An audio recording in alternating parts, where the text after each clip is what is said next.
Hello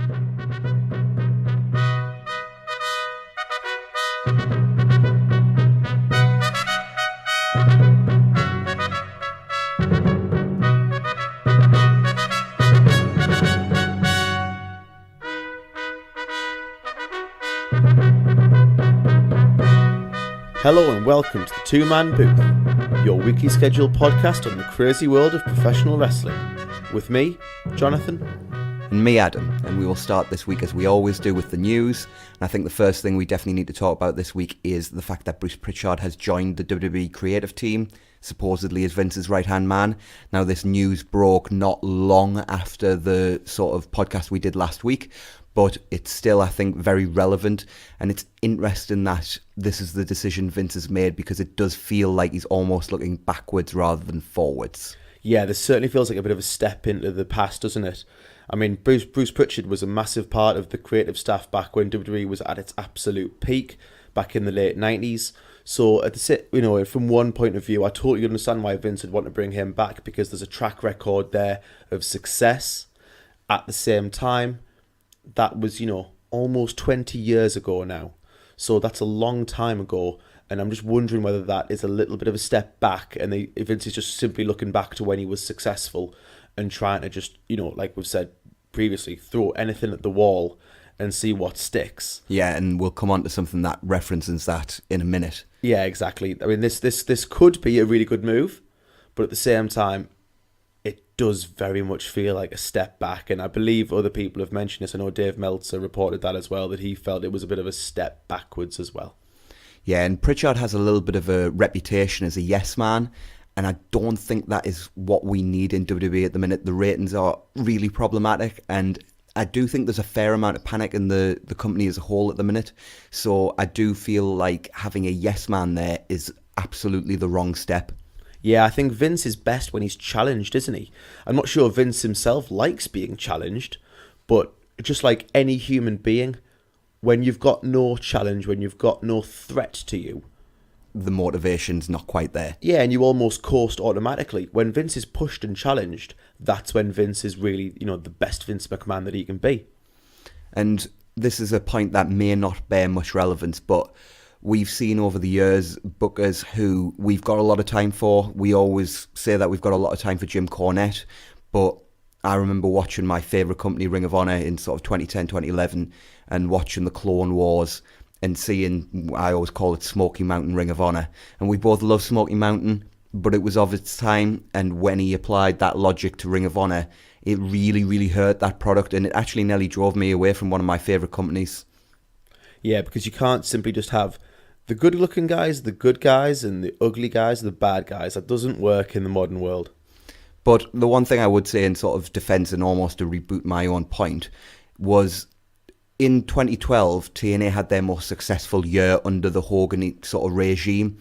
And I believe Bruce Pritchard was a major part of the creative team at that point, may have even been in charge of the creative team if I remember correctly. And that was a really, really well booked year. I know people like to bury TNA's booking, and most of the time it's rightly so, but that year was a really, really well booked year up until sort of the Aces and Eights debacle started.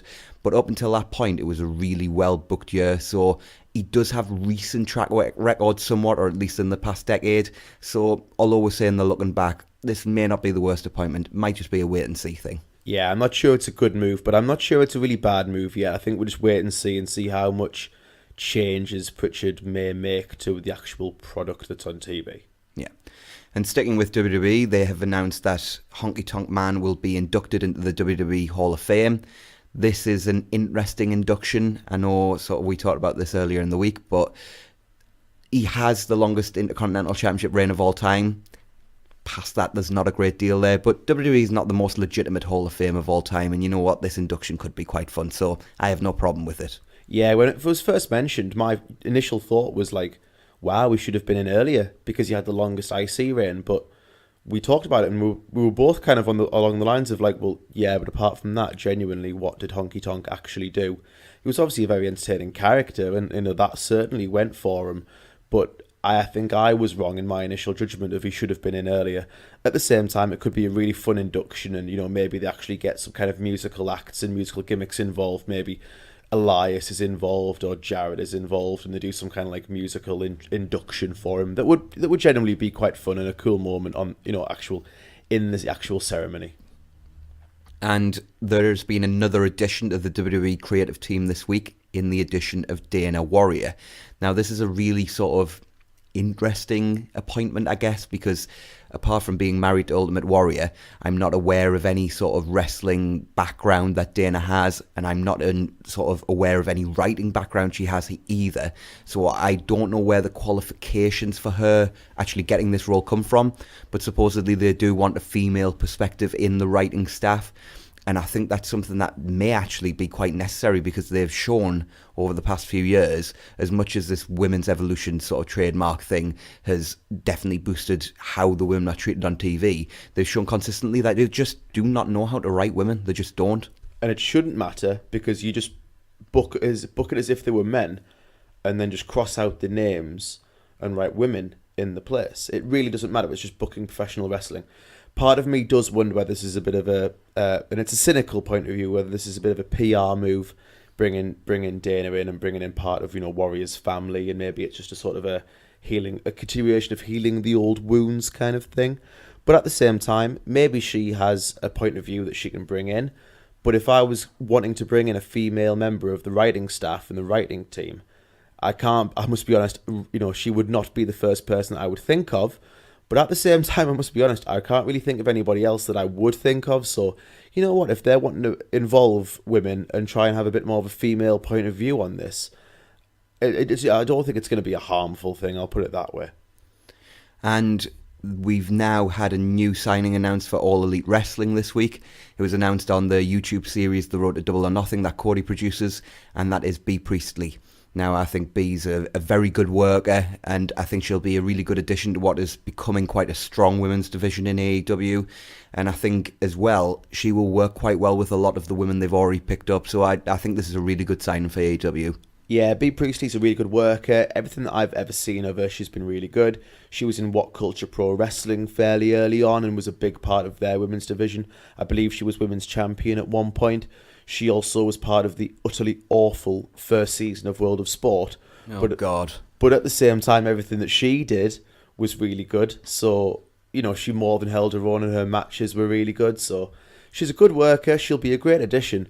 And the one thing that I would think is that I don't know for certain, but I have a feeling that she may still be going out with Will Ospreay. Right. Now, if she is, and I don't know if she is, and I don't really want to talk about people's personal lives, but if she is, I wonder whether AEW may try and use that as a way to actually try and bring in Will Ospreay, because if they could bring in Ospreay, that would be such a huge coup for All Elite. And sticking with the AEW theme, they have announced that the Jacksonville show, which has been long talked about, will take place in July, and it will be named Fight for the Fallen, which sort of plays into the sort of fact that they are donating a portion of the proceeds to charity, and anti-gun violence charity, I believe. And it's just cool that we've now got a date, and the title really fits with the theme of the show. Yeah, the theme of the show is really cool, and obviously I think it's a great message to put across, and it kind of puts All Elite certainly on a good footing in terms of people's opinion of them, certainly in comparison to what we've seen of WWE in the last year or so. Saudi money. Exactly. But as well, I think it's really good for branding. It's a really good name. Obviously, Chief Brandy Officers had something to do with that. But it's a really cool name, and like we've said, this show is going to be the litmus test. It's not a wrestling hotbed, Jacksonville. No, this is where we test their drawing power. Exactly. If they draw well there, they can draw well anywhere. So we'll see how this all goes. And on Being the Elite this week, we saw the Young Bucks visit the Sears Centre. Now, this was interesting because they've had a plaque placed on the wall to commemorate sort of All In, which was, I think, a really cool and nice move on the part of the Sears Centre.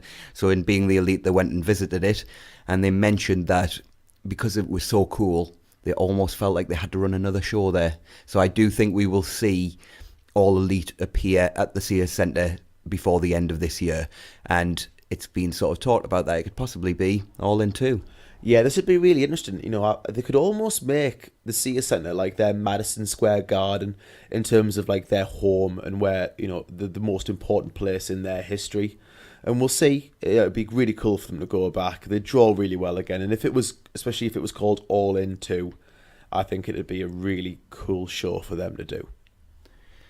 So we've also had 5 signings confirmed for WWE's NXT UK division. We'd already heard that Ilya Dragunov had been signed, and we talked about it on this podcast, but they've confirmed that officially now, and they've also confirmed the signings of Kaylee Ray, Jazzy Gabert, Primate J. Melrose, and Oliver Carter. Now, obviously we won't talk about Dragunov too much, but you know how big a fan I am of that man, so I think he's a really, really good signing.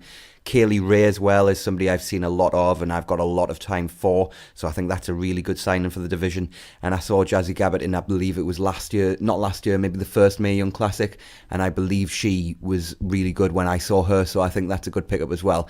As for the other two, I've not seen much of them, have you? I've seen a little bit of Primate from what I saw back when WCPW was sort of in its early run. He didn't stand out to me massively, I must be honest, but at the same time he didn't do anything that I saw that I thought, you're rubbish. He had a few feuds with various people. He kind of worked in the hardcore division, and I think he had the hardcore title.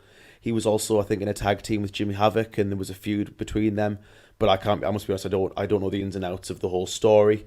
He's worked, I think, as both heel and babyface, but he worked better as a babyface, and he's certainly talented. I'm not saying he's anyone that's bad, but I never noticed him very much. But maybe under the NXT banner, I may have a slightly different opinion of him, and I may see some skills and things like that I hadn't seen in him before.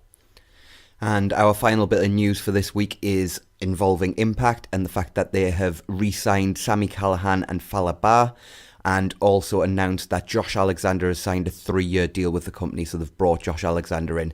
Now, I think Callahan's a really, really good sort of retention. I don't really have too much of an opinion either way on Fallah, if I'm being honest. And Josh Alexander, I saw a lot of his work a few years ago in PWG when he was in Monster Mafia with Ethan Page. So I enjoyed him in that tag team, but I must admit I've not seen much of him as a singles guy, so I don't really know how that's going to go. But Callahan is definitely a really good retention. Yeah, I've not seen Alexander work singles. I've seen him work tags, and he's a talented guy, so hopefully maybe given a singles run he can, actually show some potential in that way. I think the biggest thing is Callahan being retained. He's a fantastic retention for them.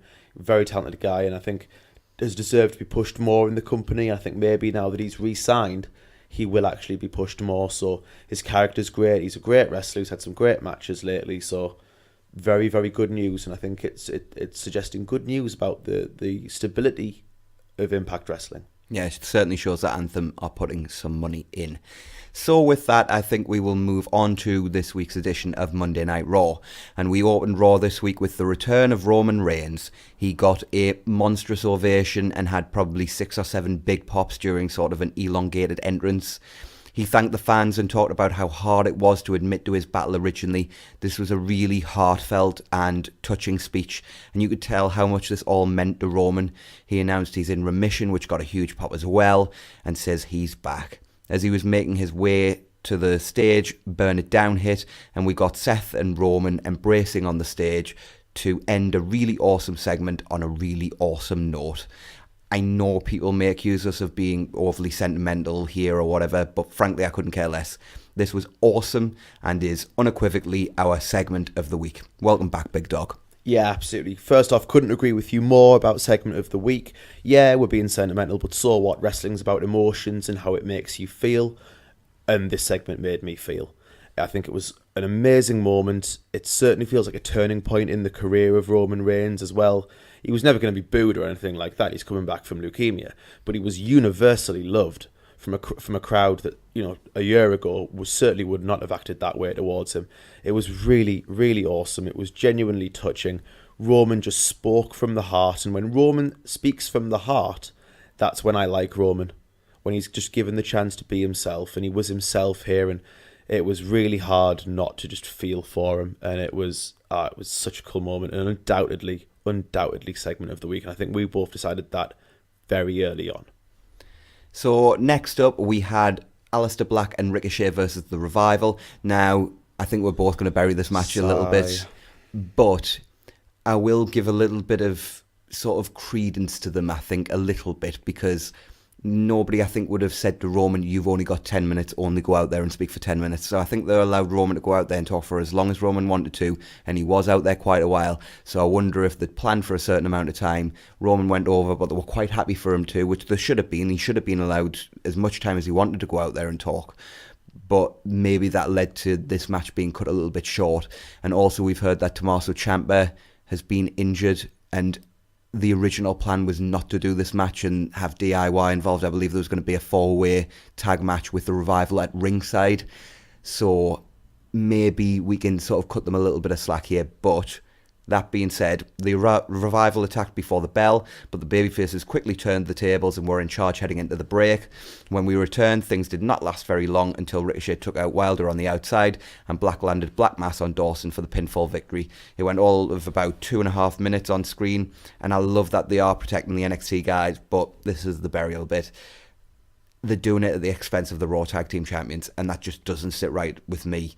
And beating them in a couple of minutes, I don't think helps anyone. No, I love Black and Ricochet, and I really think it's important that they're pushed in their early weeks on the main roster. But my God, not at the hands of the tag team champions.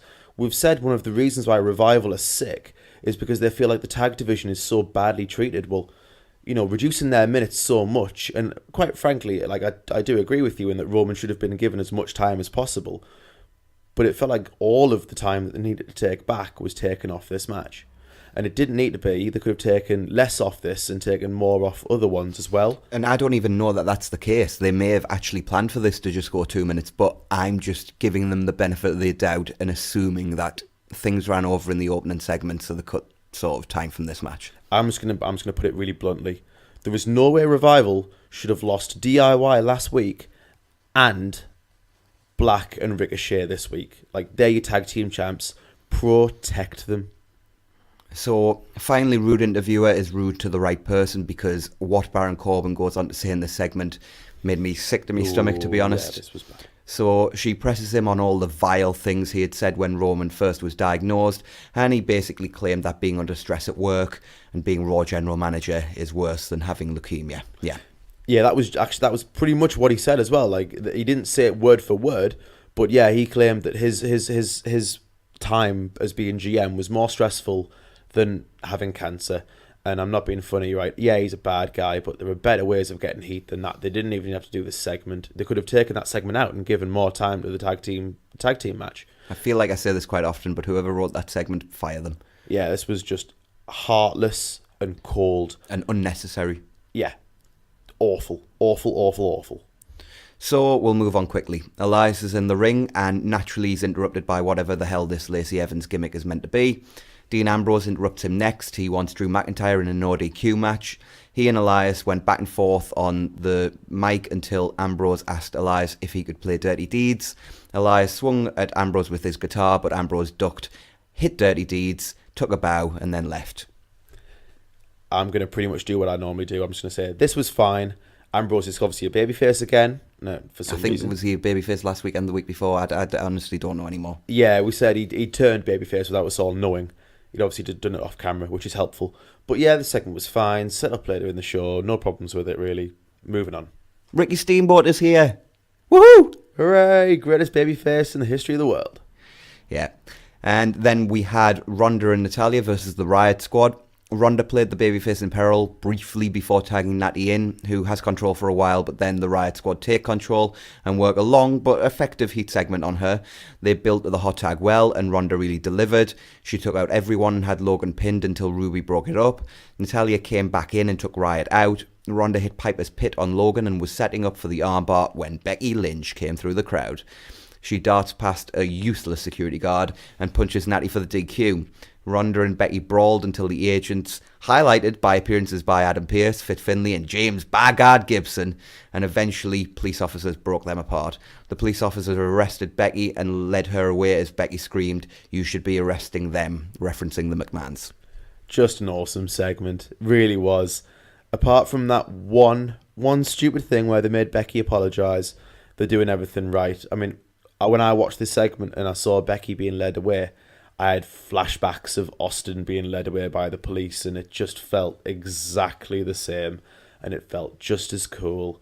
Like, Becky is the female Stone Cold Steve Austin, and please just keep doing your good work, WWE. Just seriously, just keep doing it. Just don't make her apologize anymore. This was awesome, but I do feel like because of what we've seen over the past 24 hours, we do need to talk about the Becky Ronda Twitter thing. Twitter's a danger. Like, social media is a very dangerous thing, isn't it? Yeah. So they've been going back and forth on Twitter for months now. Because Becky just destroys her every single time. It's great. And it has been hilarious. I've not felt like Ronda has got the responses in that could have heightened this feud, because I don't think she can sort of cope with the insults and sort of the quick-wittedness of Becky's tweets. But she's never done anything outright bad. She's just looked like a bit of a geek for the most part.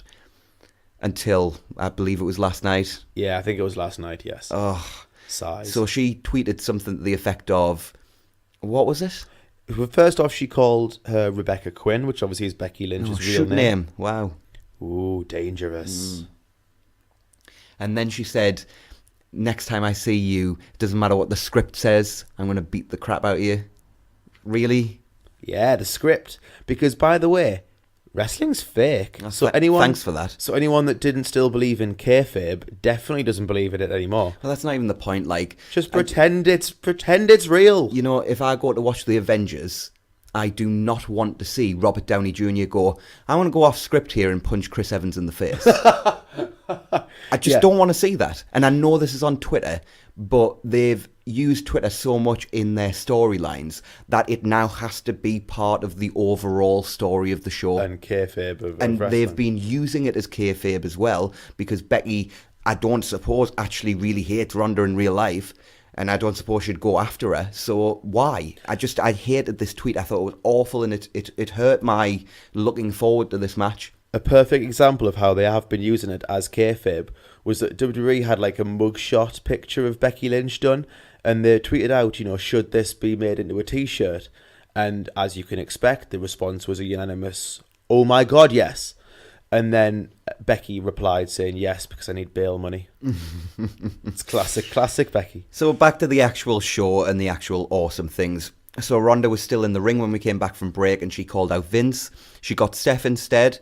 She demanded that Becky be reinstated, but Steph refused, saying Becky brought this upon herself. And then Ronda said this was not good enough. Steph got all sort of corporate boss on her and said she was in charge and her father was right, that Becky and Ronda think they're above WWE. Ronda said she was not one of Steph's workers. She's here because she wants to be, and she will carry the Raw Women's Championship while she defends it against the best. But if she just defends it against the chosen ones, then it just becomes an accessory. She says Vince claims to be the man and make the tough decisions. Well, now it's time for him to make the right one. She places the belt at Steph's feet and leaves. While I don't think all this hullabaloo around the Becky Ronda feud and the addition of Charlotte or the use of the McMahons was in any way necessary, this was still very good and a very effective segment that built my anticipation for Mania until Ronda ruined it. Yeah, I totally agree. I think this was a really, really good segment. It was taken up a little bit by the fact that Ronda speaks really quickly and, she's really angry and it's really difficult to make out what she's saying. But apart from that, it was really good. It felt full of emotion. It felt like they both played their roles perfectly. Some people hated the fact that she dropped the title off, and people said it devalued the title. I didn't feel like it was a disrespectful. It was more respectful, like in my opinion, than anything else, because she was saying this title means so much to me. But if you're going to tell me that I can only defend it against the people you choose, then it ceases to be this important thing. Make it important again. And when they put Becky in that match, which they're going to, it then becomes an important title again. So I didn't take this as devaluing the belt at all. Neither did I, because the whole thing is that, yeah, Becky wants to face Ronda, but Ronda's also wanted to face Becky for ages, and Charlotte's there because that's the storyline, but we all know that really the ones that want to fight each other are Becky and Ronda. And the only other thing I'll say about it is I wish they'd just steer into the skid and sort of play Ronda as a heel as well, because the crowd clearly wants to boo her. I don't know whether you noticed in the tag match, but when Natty was playing the babyface in peril, they were cheering for Natty, but then when Ronda tagged in, she got booed. So they want to boo her. Just steer into the skid and have Becky be the biggest babyface in the world going against two uber heels, because that's going to create a better dynamic for the match. Yeah, or at least push Ronda towards the heel side a little bit more. I said, didn't I, a couple of weeks ago, like if she was the tweener of the match, I wouldn't really be bothered about that. Just at least give the crowd a reason to boo her, other than just we prefer Becky and we kind of hate you because you're not Becky. So next up we had Jinder Mahal, and he was in the ring and he asks what Ric Flair has ever done.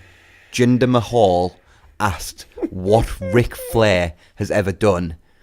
You know, we're talking about breaking kayfabe earlier. I'm sorry, but this breaks kayfabe to me. I can't take a show seriously when Jinder Mahal's asking me what Ric Flair's ever done. I almost have no words for this. Yeah. I mean, like, if Jinder went away, I wouldn't miss him. I don't think I'd notice. We've got literally the greatest to ever lace up a pair of wrestling boots. And then we've got Ric Flair. I mean, genuinely, I mean, like, you know, Rick should be ashamed of himself. So he issues a challenge to anyone invited to Flair's party, and Kurt Angle answers. The commentary team have 3 separate conversations with themselves during this match. They were all talking about different things, one after another. Nobody was talking to each other. It was beyond bizarre. So bizarre is the weird word for this week. So they argue and talk over each other, and I was just like, what? This sucks. Even Jinder's Heat segment deserved better commentary than that, though. And Angle hits multiple German suplexes and then takes out the Singh brothers. Mahal goes for the collapse, but Angle reverses into the ankle lock for the submission victory. The Singhs try to attack post-match, but Angle takes them out again. Just a fun fact, this was Angle's first singles win in WWE since 2006. No way, the first one that he'd had since he left. Yep. Wow, that's incredible. First singles. Unfortunately, it was not fantastic. I mean, to be honest, like I've said, I've no desire to see Kurt wrestle again. But at the same time, like, there were moments of it that were really cool because it's Kurt freaking Angle. And when it's short like this, it was fine. Yeah. And you know what? It's a lot better than what we've got to come on to next. Oh, I've forgotten. What is it? Well, I'll just say my bit from the notes. Yeah. Oh God, a moment of bliss is next. Oh God, poor Finn is the guest. That's literally the first 2 lines of my notes for this segment. Can you say innuendo? So Alexa angles for Ronda's place at Mania and then introduced Finn. Finn still smiles too much. It still annoys me. I hate it too. Because Smiley baby faces are happy people, but they're also losers who have no friends. So this was certifiably horrible, as uncomfortable Alexa flirting makes its return and unconvincing Finn flirting makes its debut. Alexa says if Finn shows her his abs, she'll show him her, and then Lio Rush gets interrupted. She was going to say boobs. I think she was going to say boobies. Yeah. I mean, to Uber heat from the crowd as well. I mean, like, if they really wanted to get Leo hated, that was the way to do it, because my God, the crowd hated him when he came out. Who thinks this actually makes for good TV? But the main thing as well No, is it's Vince, isn't it? Yeah, not only because he's got the brain of a 5-year-old. Actually, no, not a 5-year-old, because 5-year-olds don't care. A 13-year-old boy who's just discovered the internet. So Leo says Finn doesn't deserve to be IC champ. Balor tries to sort of further drive a wedge between Rush and Lashley. He offers Leo a title match, which, after some stirring from Alexa, Leo accepts. Alexa makes the match for right now. Somehow she has the power to do that. Everything about this was 100% awful. If Moment of Bliss was on IMDb, it would have a rating of less than 1.0. I guarantee it. I think it would crash Rotten Tomatoes, wouldn't it? Because people would just genuinely like... They'd have to create a new rating. You couldn't just have that Rotten Tomato. It would have to be something somehow worse than that. Yeah, it's awful. Whenever one comes up, my first response is just, oh no, please make it go away. Vince, please make it go away. So Titus O'Neil and Sting being sort of fast friends is my favourite random thing ever. Just FYI. Yeah, I mean, that seems like a totally normal partnership. I can imagine they've been friends for a very long time. They've got tons of stuff in common. The way they greeted each other, it was just like... It was like Sting was meeting his sort of long-lost friends that he hadn't seen in 20 years that used to be his best friend. It was awesome. If only they'd ran down the hallway at each other like, Titus, Sting! Yeah. So we need to get a life. Yeah, we do. So next up we had Finn Balor versus Lio Rush. They have a really fun back and forth match with the story all being based around an injury to Finn's leg from early in the match. Eventually Balor hit the reverse Bloody Sunday and then the coup de grace for the win. The setup was awful, but the match was good. Yeah, good match again. The one thing I will say about it though is that like they need to sort of make a little bit clear what level Leo's on, because Leo was literally just the hype man, and I loved him as the hype man, and now he's kind of half hype man, half wrestler, but more wrestler now, and we've been told sort of not to treat him on the same level as Finn, but then we also have, and it's not clear, and Like, Leo's a great wrestler. I actually really like Leo in the ring, but just they need to clear that up because he shouldn't really be going toe-to-toe with Finn like we've mentioned. So the Ascension confront Tucker Knight backstage. They insult Otis. Otis turns up and Tucker tells him about the insults. Otis shoulder tackles them both into some backstage equipment. This happened. I'm not sure why, but whatever. Job is jobbed. The one thing I will say, man, is that didn't we seem pretty certain last week that Lacey was being put with... That was how I read it, but God knows. Obviously, that was... Can we just forget last week's Raw happened because it was just so unbelievably... peculiar. Oddball. That's a different one. Yeah, it's a different word. I've got to use a different one every time. So Lashley is furious at Rush for getting a title shot for himself rather than Lashley. He says he can't be worried about Leo, and then he asks Leo if he can trust him. Leo says he can, and they head to the ring. Yeah, they're just sowing the seeds of this dissension after the turn. Yeah. Really, really, really smart booking. Smart booking move. So we then had Braun Strowman versus Bobby Lashley. Lashley attacked before the bell. They brawled awkwardly as the ref refused to ring the bell, which wasn't a problem when the Revival were facing Ricochet and Aleister Black early on, but whatever. Strowman eventually turns the tables and beats down Lashley. Lashley and Rush end up on the outside and Strowman charges at them, but Rush ducks and allows Lashley to take the running shoulder tackle. Strowman turns around and gives one to Leo anyway. Guess we're not having a match after all. Yeah, and they just threw that in there. Like, Cole just kind of said, oh, well, I guess the match isn't happening. That's logical. There were some interesting moments in this, though, in terms of like Leo ducking out of the way and sort of letting Lashley take the bullet. Yeah, that was really interesting. Like this idea that Leo's becoming less invested in Lashley, which, to be honest, kind of makes sense, and he should be the babyface coming out of this story. To be honest, I don't see him as the heel. To be honest, I don't know what you think. I just don't even know anymore. So, Rude interviewer introduces Seth Rollins. He promises to beat Brock at Mania, but says that it is secondary tonight because his brother is back. He says Roman probably has a cold one waiting for him, so he's going to go and burn it down in a totally different way. This was a cool, really human interview with Seth. Yeah, we spoke about this earlier in the week, didn't we? And I said how real and honest and human it felt.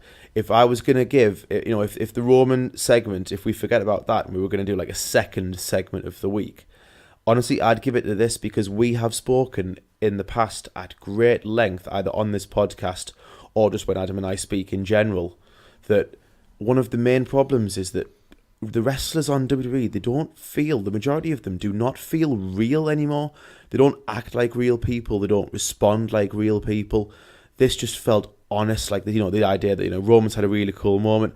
I'm going to go have a beer with me friend.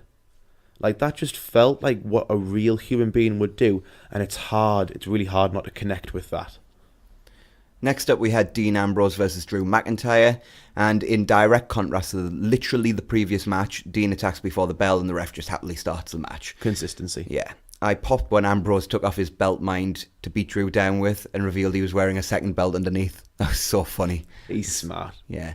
They had a decent, intense and physical match until one of my least favourite spots in the business when Drew charged at Dean with steel steps in hand, but Dean dropped toe holds him and Drew's face smashed off the steps. It just always looks so contrived and fake. Because why wouldn't you let go? It's just like, because you have to go down in stages and everything it just looks so contrived. I just hate that spot. So Ambrose sets up to hit Dirty Deeds on the steps, but Elias hits him with a guitar from behind, payback for earlier tonight. He encourages Drew to finish Ambrose off, which Drew does with a Claymore for the win. Post-match, Corbin and Lashley came out because I guess they're all friends again. It changes on a weekly basis whether they help each other or not. They beat down Ambrose 4-on-1 until Burn It Down hits and Rollins appears on the stage with a steel chair in hand, and then Roman Reigns' music hits and Rollins and Reigns come out to make the save with chair shots and Superman punches galore. A stomp to Elias and a spear to Lashley finish the heels off. Rollins and Reigns leave the ring but stop at the top of the ramp and look back to share a stare with Dean Ambrose. So not a full reunion, but the setup for one. This was great. Yeah, we're getting a Shield reunion, I think, one last time at Fastlane, aren't we? And that's going to be absolutely awesome. There was clearly a moment there where the three of them locked eyes, and it's going to happen. I will say, I think Elias took the curb stomp as well as I've ever seen anyone take it. It looked like he genuinely smashed his head off the ring. It was fantastic. I cannot wait for this Shield reunion. I will be watching it in earnest. The one thing I will say, and I think we'll mention it, we didn't put it in the news because we don't consider it like a massive piece of news yet, But there are rumours that supposedly now that Roman's back, Roman is trying to persuade Dean to stay. Supposedly Vince has asked him to speak to Dean to try and get him to stay. Yeah, supposedly he was asked at a signing, what do you think about Dean leaving? And Roman actually said, I'll take care of that. So it would appear that they're trying still to keep Ambrose as part of the company. And even if they can't, this will be one last great Shield moment. And I'll be looking forward to this very much. And I hope they murder the heels. Next up, we had Bayley versus Nia Jax. Now, these two had a better match than anyone could have predicted at TakeOver London that me and Jonathan attended a few years ago. Loved it. But both have arguably regressed in the ring since, really. This had very little heat and was quite dull, but inoffensive. Sasha was tending to Bayley when Nia tried to attack Sasha. Bayley hit a knee on Nia. Tamina charged at Sasha, but simply ate the steps. And Bayley hit a top rope elbow drop on Nia for the win. Yeah, this wasn't great, but it was all right. Yeah, it was inoffensive, yeah. Yeah, it was nothing, like we said, the TakeOver London match was amazing. It was the best match I've ever seen Nia have. And you know what? Probably the best match I've ever seen Bayley have, really. I'd say her versus Sasha at TakeOver Brooklyn was better. Yeah, I'm totally incorrect there, actually. But still, one of Bayley's best matches of all time. Yeah. It's just serving to build the angle. I've got no problem with it. It was interesting that Bayley won over Nia, mind. Yeah, I've seen a lot of people complain about that, saying how can you book a tag title match for the pay-per-view between the two if you then having the challengers lose. But I have no problem with Nia losing. Yeah, me neither. So next up, the stage was full of roster bodies until Triple H and Steph came to the ring. Hunter has a pretty good woo, I noticed. Did you hear that? Like, he delivered the woo really, really well. Yeah, like Hunter's not been practicing. Like, Hunter's been practicing since he was probably about 8 years old. He's the biggest Ric Flair mark in the world. Quite rightly. And he put over Flair. They introduced some guests. HBK, who was wearing an NXT hat, naturally. Ricky Steamboat, who still looks great. He looks like he could still go. He chopped Seth, and Seth sold it. I was in hysterics. Yeah, Steamboat will be like 95 and he'll still look like he could go one more time. It's not just that he looks like he could go. I bet he still could go. I mean, do you remember when he came back for Mania a couple of years ago and had that insane match with Jericho in the Gauntlet? So much so that I think they gave him a match at like Backlash or whatever was the next pay-per-view. Yeah. Because Steamboat never worked a style when he was a wrestler that meant that he was going to be stupidly broken down when he was older.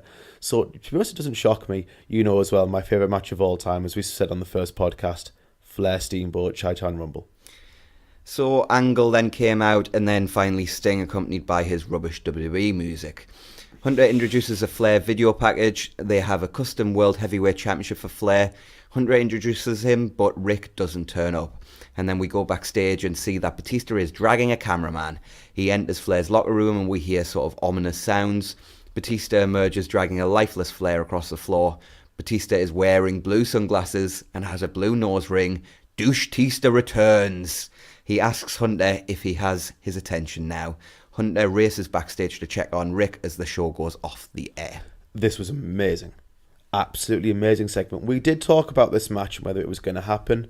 It is clearly going to happen at Mania. I can't wait. That'll be really, really great. This was just an amazing segment. Tugged at the heartstrings. He felt awful for Rick and awful for Hunter because you know how much Hunter loves Rick. It was just a masterpiece and a really good end to what was a pretty good Monday Night Raw. Yeah, in stark contrast to last week, really, Raw was actually a pretty good show this week, I thought. I'm always going to struggle with the length of it, I just am. And there were still some sort of down periods on the show, but on the whole, this is probably in the upper echelon of the 3-hour Raw era. Yeah, aside from the special ones as well, like Raw 1000, this was certainly one of the better Raws I've seen in a very, very long time. Keep it up. So Raw viewership for the week. Raw had its best viewership since the 20th of August 2018, and drew 2.92 million viewers, up from last week's 2.77 million. The first hour drew 3.17 million viewers, which was the best first hour since April the 23rd last year.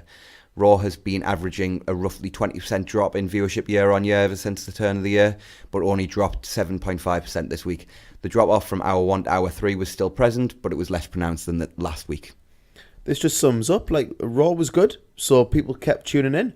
No complaints. If they keep it like this, I'll be more than happy to keep watching on the run towards Mania. And with that, we moved to SmackDown. So we opened with Steph, Shane, Bryan and Rowan ready for the contract signing. The crowd was hot for Kofi. They showed highlights of Kofi's career. Steph tried to get under Bryan's skin like it was 2014 for reasons I couldn't quite understand. Because isn't she a heel? Why was she trying to get under another heel skin? I don't really understand. She is, but then at the same time, like, that is sort of... It's continuity in terms of, like, she's not supposed to just like him now that he's a heel. I get it, we complain about it, and then we sort of. But it was like all her vitriol was sort of focused on Bryan, which was weird because they're not feuding, and she doesn't really have a reason to sort of throw all this hatred his way. But I didn't get it. Yeah, you're right. I'm not expecting her to love Bryan now, but I'm okay with her still having a little bit of animosity towards him. So Shane introduces Kofi. He is accompanied by the rest of New Day. Kofi does a lap around the ring, high-fiving fans. He says after 11 hard years, he's finally getting his chance. He thanks the New Day and the fans. At Fastlane, he's going to beat Bryan and become WWE champion. Bryan signs, but before Kofi can, Vince's music hits. He appreciates everything Kofi has accomplished over the past 11 years, but it's his responsibility to provide the best competition possible. And as such, he's replacing him.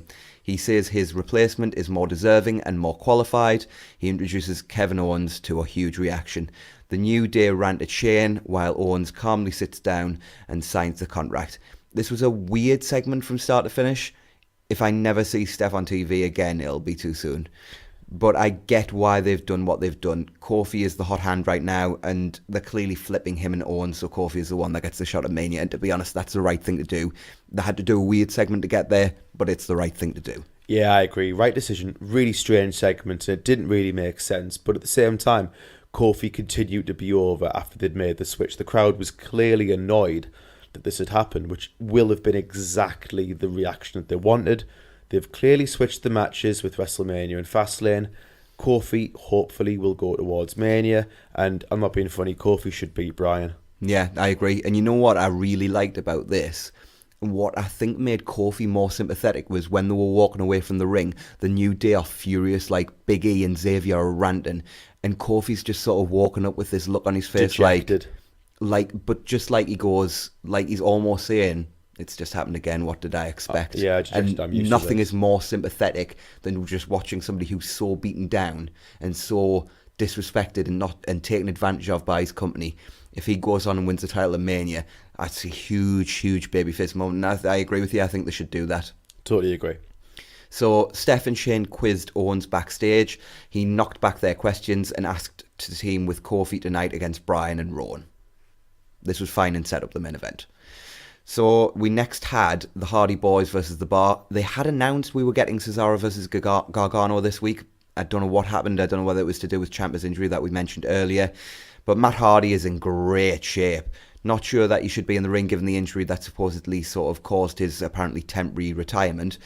Matt is also seemingly not walking anymore. Don't know what that's about. And the Bar go for a double team white noise on Matt, but Jeff hits a twist of fate on Cesaro. Matt hits one on Sheamus and tags Jeff in, who crushes Sheamus with a swanton. Poor Sheamus. I know, I felt really bad for him there. You know that the Hardys were my favourite team as a kid, so it's awesome to see them back. Matt looks in great shape, you're totally right, and I love seeing the two of them together again. I am slightly disappointed that it's not Woken Matt Hardy, or Broken, whichever one we're going for, because the Hardys got kind of staled in there for a very long time, and it felt like the best that they'd been and the most original that they'd been for so long was when they were both broken, and you had, Do you remember when we first saw the first segment they did? I think it was the contract signing where Matt side effect Jeff from a ring he had in like his garage or something onto a table. Yeah, and we were both like, this sucks. Yeah, and like weeks later, the final deletion or whatever it was called, the first one they did, happened, and we were just like, we've totally turned the corner on this. This is awesome. Yeah. Brother Nero, I knew you'd come. So next up, we had Ricochet and Aleister Black backstage, and then Lana approached them. Her accent is just straight American right until the last line when she goes super Russian to say Rusev, crash. Like, what? Like she just both her and Rusev just seem like they're just winding down the time until they can leave. If I'm being honest, I think so too. Ricochet says he loves proving people wrong, and Black is going to make Rusev and Nakamura fade to black. They need to stop humanizing Black though, not because like his promos are bad or anything. Far from it. His delivery is excellent, but it's already removing the mystique and the aura he had around him in NXT. He doesn't need to talk. Like, he can talk, but he doesn't need to. Or even do it the same way NXT did, where they'd have him in, like, vignettes where he had these candles, this dark atmosphere, the smoke, the sort of almost Antichrist feel, and he'd cut these promos and it would feel ghoulish, and, like I said, he had an aura, and already with the stuff they're doing with him on the main roster, he's starting to lose that. They need to treat him like Taker. We always said that he's like the Undertaker of NXT. He is the 2019 version or 2016 version, whenever he came into the company, of Taker. I genuinely believe that. We've said before that, like, we genuinely thought that they wouldn't have any idea what to do with Aleister Black when he got to the main roster. And although they're pushing him, so far they're kind of proven that they're not sure how to get his character over properly. Yeah. We got an official Honky Tonk Man induction video, and then we had an awesome segment. The R-Truth US title open challenge. Truth wants to follow in the steps of his childhood hero, John Cena. Childhood hero? Yes, I know. He's older than Cena. Hilarious. I love Truth. He is issuing an open challenge right after a 7-second dance break. Andrade makes his entrance, but before he can get in the ring, Rey Mysterio's music hits. He punches Andrade and beats him into the ring. Truth says in situations like this, he asks himself, what would John Cena do?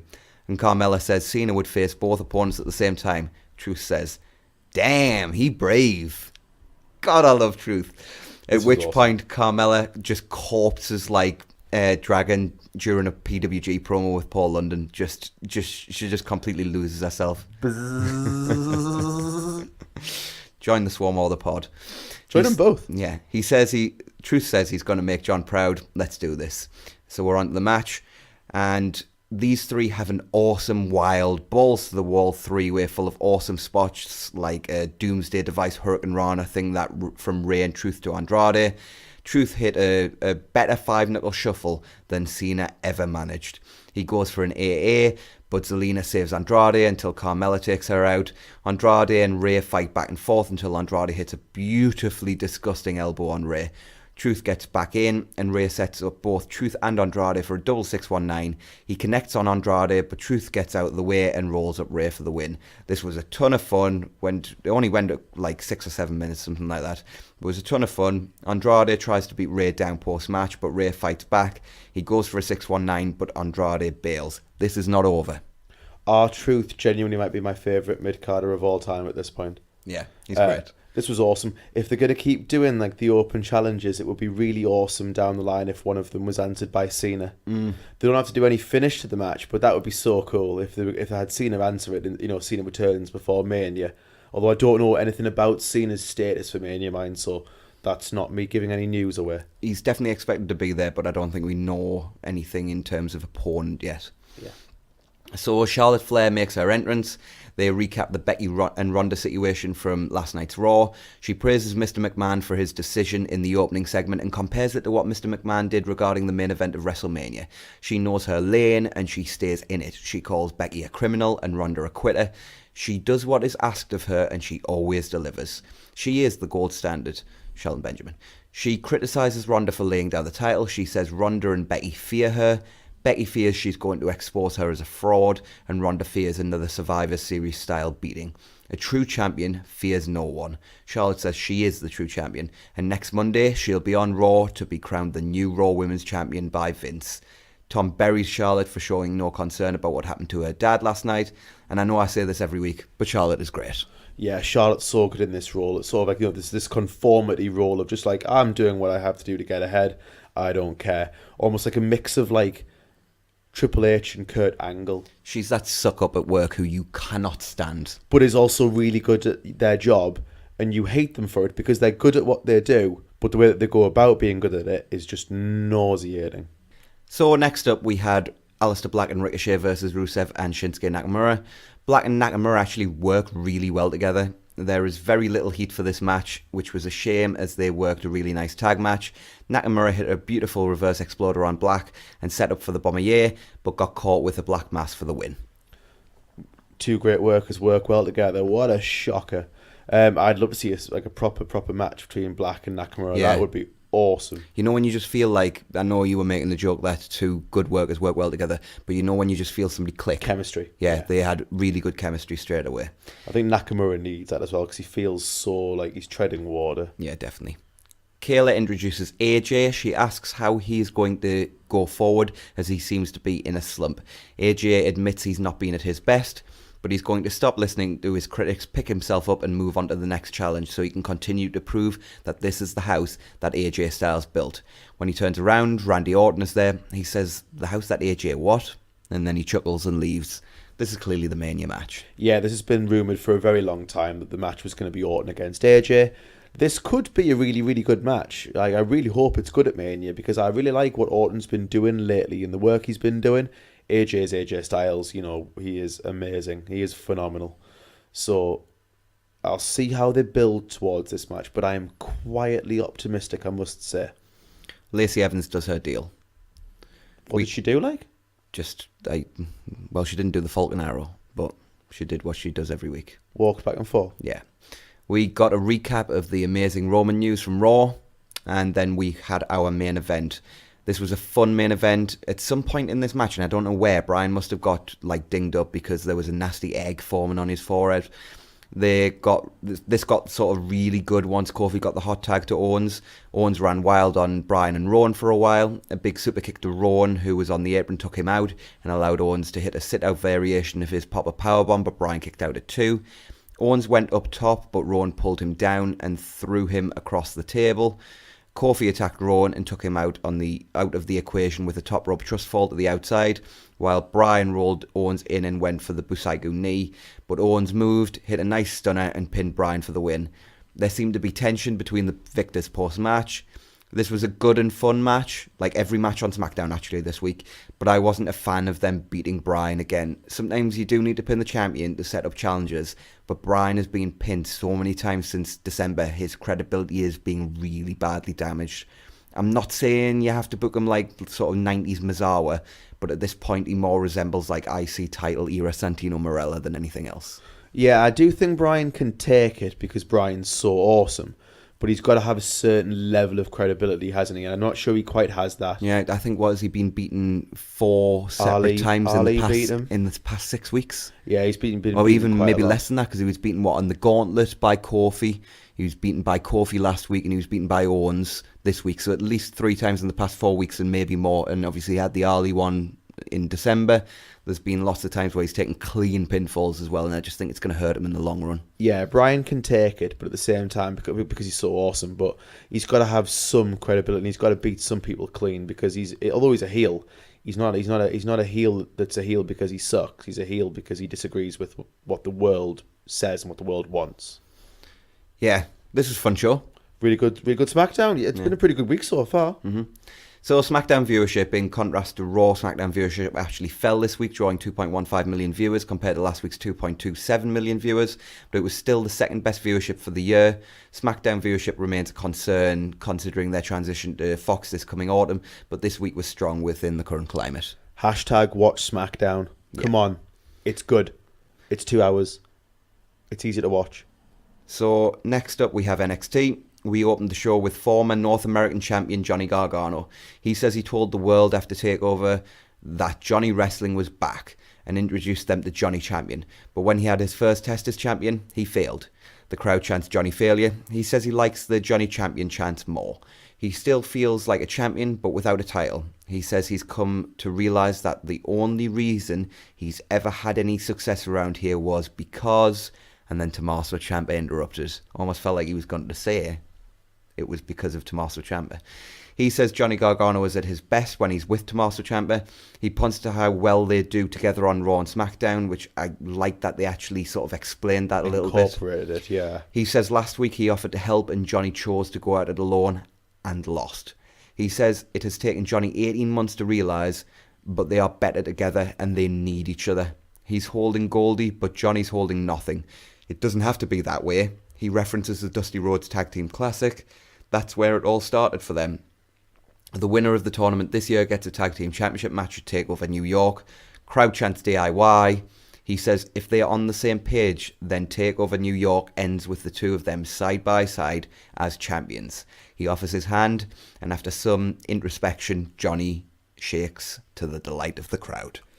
If the Rollins beer segment was the 2A segment of the week, this was very definitely the 2B. This was absolutely brilliant, furthered the storyline. I am engrossed more in this storyline than I think I've ever been, and that's amazing after how long the storyline's been going for now. It's absolutely brilliant, it's perfect, and I can't wait for what happens throughout the Dusty Classic. So Kathy Kelly interviews Ricochet and says he has unfinished business with Undisputed Era. Ricochet says he and Black haven't forgotten. He says when you fight one of the Undisputed Era, you fight them all, but with Black by his side, he doesn't sweat it. He wants to find Regal to get him and Black entered in the Dusty Rhodes Tag Team Classic with the intention of taking out Fish and O'Reilly. This perfectly serviceable promo. Yep, did what I need to do, furthers the angle. Undisputed Era obviously having a rough year so far. We'll see what happens over the coming weeks. Ciampa and Gargano leave the arena but are confronted by Candice. Ciampa continues on his way, and Candice asks Gargano if he's really doing this again. Johnny wants her to trust him. Candice says she hopes he knows what he's doing. I wonder whether he does. We shall see. Next up, we had Vanessa Bourne and Aaliyah versus Tainara Conti and Xia Li. I've spoken about the promise I think Xia has. The rest, less so. There's a really awkward moment where Conti is on the outside and Aaliyah goes to kick her, and I'm not sure whether Conti was meant to catch the kick or what, but Aaliyah just stops about a yard away from Conti's face, and there's an awkward moment where they just kind of stand there. After a long heat segment, Conti finally gets to leave for the hot tag. She hits some really nice kicks on Aaliyah and goes for an O'Connor roll, but Bourne gets a blind tag to Aaliyah. She hits one of the worst strikes I've seen this side of Naomi. A really bad looking double team neckbreaker gets the win for Bourne and Aaliyah as Conti looks on crestfallen. I understand how she feels. This was rough for the most part, and the worst two performers in the match ended up picking up the win. Not great. Yeah, this was really sloppy, and Xia is by far the most talented member of this match. I think she should be the one getting pushed, not the other two. And you're right, the finisher looked very sloppy as well. It did not look good. So Velveteen Dream is heading towards the arena when he has asked how his first week as North American champion has been. Before he can give much detail, the Undisputed Era interrupt with Kyle O'Reilly calling him the Velveeta Dream. Yeah, and Roddy called him VD as well. I love Kyle O'Reilly and Roddy, but douche Roddy. Kyle O'Reilly is the best goofy dork heel in forever. Cole says the only experience Dream will feel is losing the North American Championship to him. He chastises Mr. Interviewer Man for interviewing Dream when he should be interviewing the future Dusty Cup winners and future NXT Tag Team Champions. Dream says Cole has a big mouth for such a little man. He wonders how tough he'd be without his entourage and says he doesn't have time for them right now. Cole is furious and says everyone has time for him, repeatedly. The Undisputed Era is great, Velveteen is great, this was all great. Cole's starting to smack of desperation, isn't he, at the moment? Which sometimes is the best version of Adam Cole. Yeah, like angry Adam Cole. It's starting. It's this Undisputed Era losing streak is really starting to fascinate me because I wonder if they're going for a breakup. Possibly. I wouldn't do it, but possibly. No, I just have them sort of regain their composure. If it was me. Kathy Kelly is at Regal's office. She talks about the Dusty Bracket when she hears a commotion occurring. She follows the sound to find Bianca Belair and Io Shirai arguing as the referee tries to keep them apart. Serena Deeb arrives and manages to lead Bianca away as the ref ushers Io in the other direction. This is fine. Yep, did what I need to do. We have spoken about the fact that Bianca's probably the heel of this story, and this looks really interesting. They're obviously going to have a match to decide the number one contender. This should be great. Yeah. Next up, we had Keith Lee versus, and I've spelt this phonetically this week just to make sure I get it right, Dominik Dijakovic. Even though it should be Dijakovic. Whatever. Because we don't... Look, I've spelled it phonetically. Will you just let us have me moment? That's how the Americans say it, that's all. Like, in Croatian, I think it should be Dijakovic. I've seen these two have bangers with each other before, and I'm a big fan of both guys, so I knew this would be fun. They do some typical big men doing little men spots early on. The crowd was absolutely loving this. They utilised some impressive and hard-hitting strikes and a big power game. The point where Lee picked Dijakovic up for a powerbomb position like he was lifting a feather was absolutely insane. And Dijakovic's sort of sit-out chokeslam was mightily impressive. Dijakovic hit an acai moonsault to the outside on Lee. Neither man could get back into the ring, resulting in a double count-out. a decent finish, which protects both guys. Crowd hated it, but I think it was fine. This wasn't a classic or anything, and it was insanely spot heavy, but it was fun and a great showcase for two super talented dudes. They try to keep fighting, but multiple referees prevent this. Yeah, it was two athletic freaks being athletically freaky.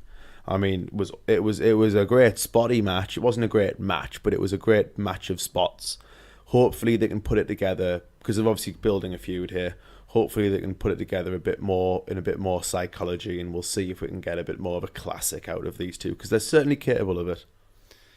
So Ricochet and Aleister Black, Mustache Mountain, DIY, and Oney Lorcan and Danny Burch are the next 4 teams in the Dusty Classic. The brackets are shown and the tournament starts next week. And via Twitter, Regal announced Belair versus Shirai in a number 1 contender match in 2 weeks. Winner faces Shayna at TakeOver.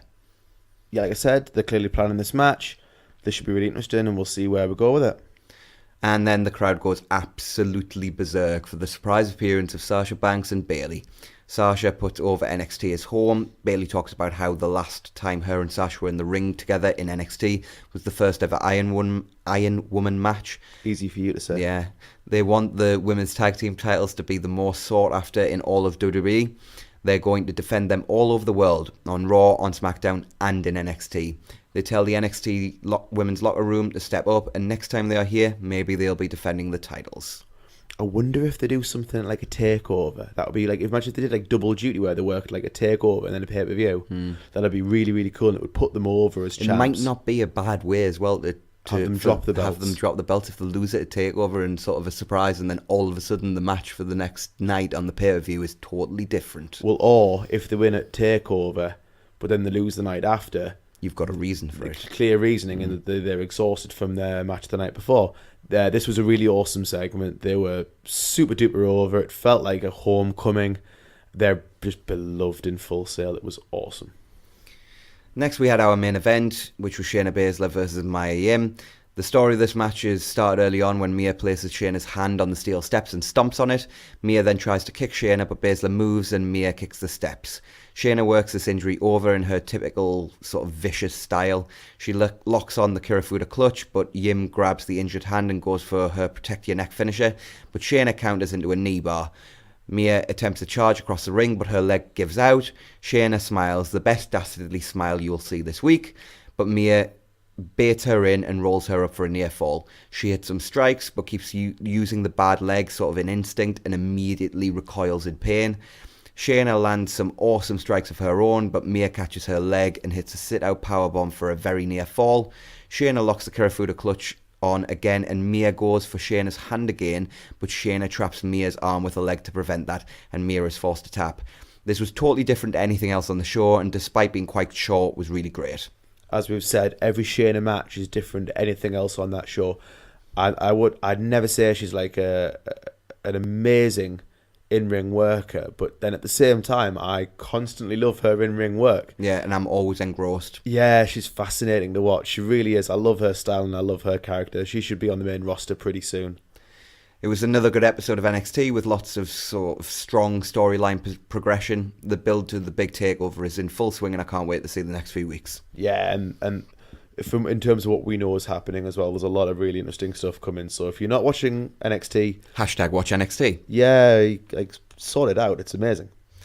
So next up, Drake. We've got 205 Live, and we had Drake Maverick introduce the matches for this evening in our usual video opening. I love how they do this. Yeah, I was going to say, I was just going to interrupt you there. Can we just talk about how amazing? Like, it's the best start of any show that WWE have. Like the run through of every single match. So that even if you haven't watched for a couple of weeks, like you can catch up because Drake takes you through everything, and then you know what's coming and you know why it's happening. It's such a well-written television show, 205 Live. So our first match of the evening was Kalisto versus Tony Nese in a first-round match in the sort of tournament to determine a number 1 contender for Mania. Aiden English says Kalisto is the only 3-brand champion in WWE, which is just a patently incorrect statement, but whatever. They start off slow but quickly pick up the pace. Some really nice evasive wrestling until Kalisto charges at Nese on the outside, but takes a scary back body drop where he only just cleared the steel steps. Later on, Nice fought out of an attempted top rope Salida del Sol and instead hit a beautiful spider suplex. He went for a 450 splash, but Kalisto moved and went up and hit a 450 of his own for 2.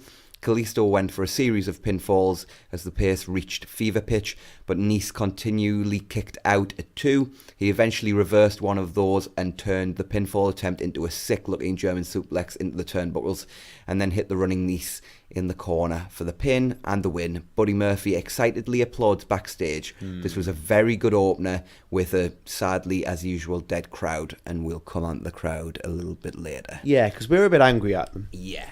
This was a really good match. Kalisto and Nice are both really good workers. I'm starting to like Nice more and more and more. I'm starting to join your bandwagon, I must say. I've always liked him, but I'm starting to like him more and more and more. I'm starting to genuinely think that the storyline should be him against... There's no clear option, really, is there? No, and I think that would be a great story, like this, maybe him starting to go babyface as Murphy starts to realise that actually Nice is a threat to him. His friend and his boy all along has been the one that's the main threat. So we go backstage where Jack Gallagher is reviewing the footage from last week with Humberto Carrillo. He talks about Carrillo doing a Fosbury flop to the outside and says there was nothing wrong with that, but the risk was unnecessary when the same amount of pain could have been inflicted with a perfectly applied wrist lock. Gallagher said he wasn't angry, just disappointed.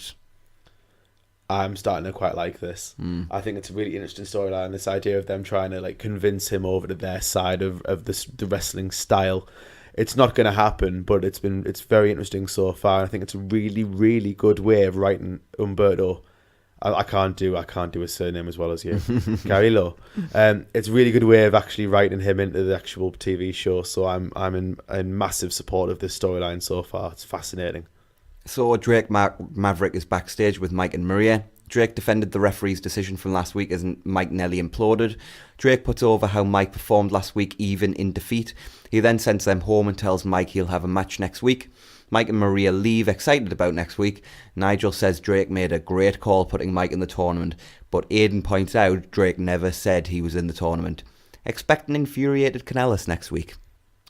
Interesting, actually. That's a really good point. We'll see where they go with that. I mean, to be honest, I don't want Mike in the tournament. I think that'd be a bit of a waste, and I think his storyline will fit more with not being in the tournament. Definitely. This sort of idea of this frustrated loser, sort of this losing streak thing he's on.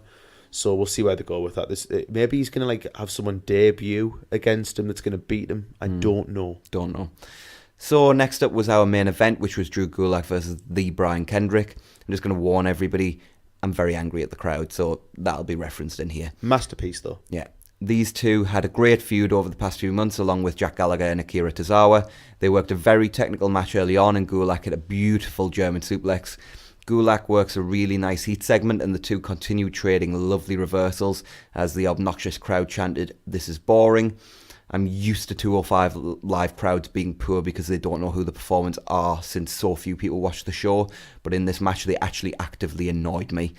These guys were working a very good, technically proficient, professional wrestling match, and they were all over them for it. They were also dead for a nice fired up comeback from Kendrick. Gulak works through a nice reverse into a leg capture German suplex as the crowd now boo. I was done with the crowd at this point. They'd been poor throughout SmackDown outside of their Kofi and Owens love early on, and they've done their best to ruin this match. People thought the Lafayette crowd from last week's Raw sucked, and WWE even buried the crowd on social media themselves, but the Charlotte crowd is even worse. God, in Flair country, how disappointing. Genuinely, I would rather that a crowd stay absolutely silent than make lots of noise in a negative way. Because fair enough if it's a bad Raw or something like that, and it deserves to be told that it sucks. But this didn't suck. This was an absolutely brilliant match. 205 Live is constantly one of the best hours of TV, and it just deserves better. And I feel the same as you. So Kendrick caught Gulak in the captain's hook, but Gulak powerbombed him for a 2 count as the crowd booed some more. Kendrick went for sliced bread, but Gulak blocked it, so Kendrick got an O'Connor roll, but Gulak transitioned immediately and beautifully into the Gulak, and Kendrick eventually passed out in the hold. This was a very good main event that this awful crowd tried to bury. Ric Flair is disappointed in you, Charlotte. I'm just saying. And he should be, because sort yourselves out. It's professional wrestling. It was good. suck it up. Really and good. A thoroughly enjoyable main event. Irritating. So next week we get Larkinen versus Carrillo and Alexander versus Tozawa in the tournament, plus Mike in a non-tournament match, I assume. This was a thoroughly enjoyable episode of 205 Live as usual. It's always good, isn't it? It's blow away on occasion, but it's always good, genuinely. So, really happy with 205 Live at the moment. Carry on your good work. And with that, I think we'll go to any other business. And I think the first thing we need to cover is the New Japan Cup has been announced in terms of the participants. We'll not run through it in detail because it's a 32-man tournament rather than the usual 16-man tournament that we usually have. But there's one match in the first round. Well, there's two matches in the first round that really stand out to me. Kota Ibushi versus Tetsuya Naito, which is just going to be absolutely insane. And I assume is going to have Ibushi beat Naito to set up a future Intercontinental Championship shot. And Hiroshi Tanahashi versus Shota Umino. What a big opportunity for a young lion. This is going to be, in my opinion, his breakout performance where he has a great match in a losing effort to Tanahashi and then goes off to his excursion.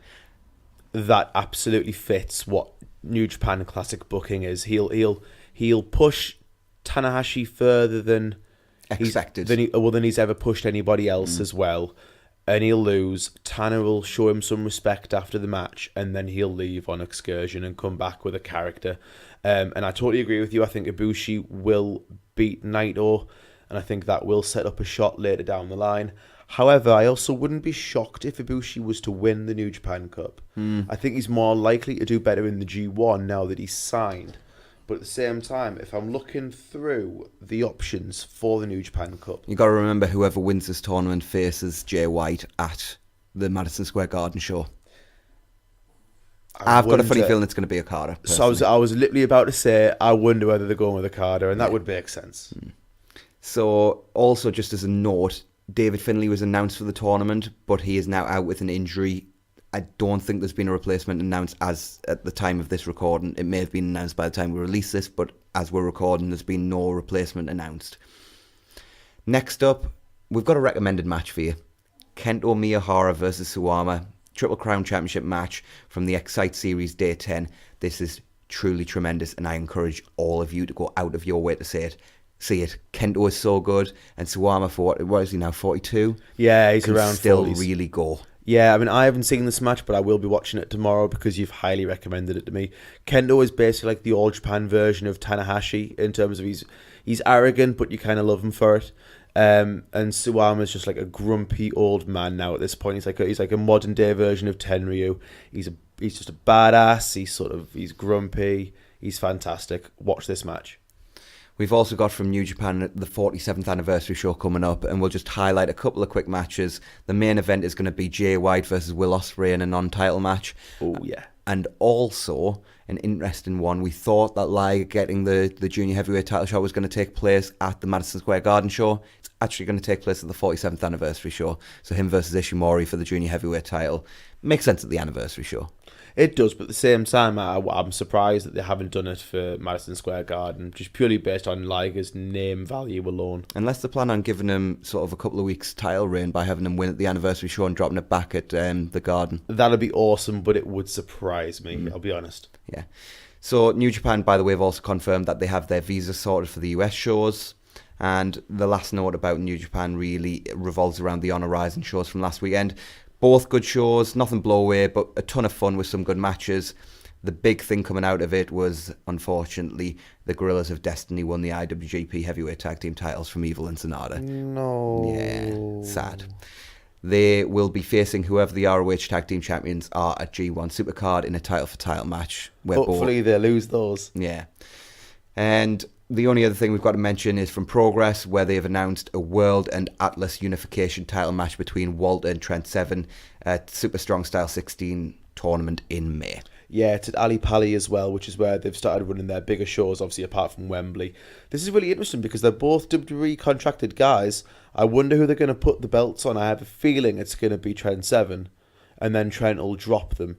It's a surprise that they're dropping. I would say Walter, Really, because I feel like that part of me thinks that Walter's going to be a massive part of NXT UK moving forward, and so do I. But belt off him. I wonder, and this is not a spoiler really, because WWE have announced it on their own Twitter. It's going to be Walter versus Pete Dunne for the NXT UK Championship at Takeover New York. And I think we all expect that. Oh, it'll be awesome. And I think, like you were about to say, we all expect Walter to win. I wonder if they bring that into the story, that Walter's like he's got 2 championships in progress. He's NXT UK champion. I wonder if they're going to have like almost a belt collector like gimmick, like he's Ultimo like Dragon or Austin British Aries. champion. Yeah, exactly. Yeah, this will be interesting. I'm surprised they're cutting the Atlas division short, because it's been short-lived, but I think most people who watch Progress would have said like it's been a really good addition to their show. It made them stand out as well. It was like TNA with the X division. Yeah, having a super heavy division. So with that, I think we can move on to our final segment for this week. And with the Ring of Honor anniversary show coming up in a sort of a week and a bit's time, I thought it was time for us to decide and talk about our favourite Ring of Honor moments in history. So I'm going to start off with mine. And it's one I really wish I could have been there for, but Nigel versus Dragon at Unified in Liverpool in 2006. It's my favourite match of all time. We talked about it on the first podcast. Amazing match. I encourage anybody who's not seen it to go out of the way to watch it, because I'm not sure you'll see a better professional wrestling match in your life. But really great, so that's one of my favourite memories. Right, one of mine will go from Final Battle 2006.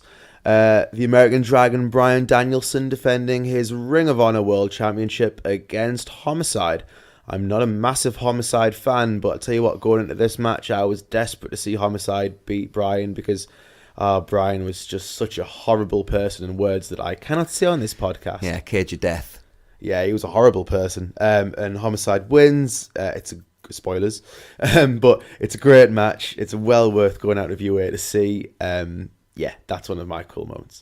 And the match that made me a fan of Ring of Honor was from Final Battle 2004. Samoa Joe defending the Ring of Honor World Championship after, 600 and odd day reign against Austin Aries. And Aries beat him in just an awesome match.